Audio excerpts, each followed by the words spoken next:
for you or elevated above Christianity for you. If you think that you spend as much time or more time devoted to that than you do to Jesus, or it has been what has shaped your faith in Jesus rather than your faith in Jesus shaping everything else, then that is a problem of idolatry. Now, idolatry is going to be mentioned in Colossians explicitly in chapter 3, verse 5. It's going to be one of those things that we're to leave behind.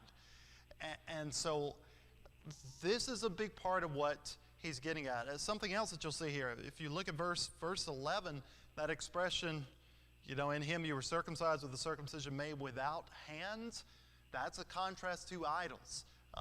With hands, all throughout the Old Testament, every time that expression is used, has something to do with fashioning idols, making things as you want to make them.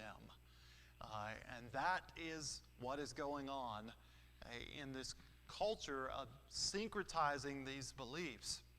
And Paul wants to make sure that the Colossian Christians don't fall into that.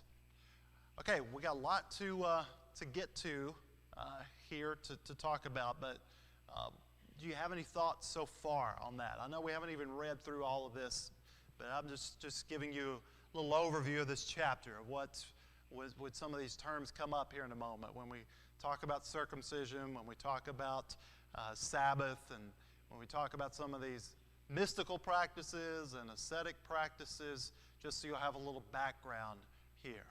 Any other thoughts, questions so far before we dive into some of this?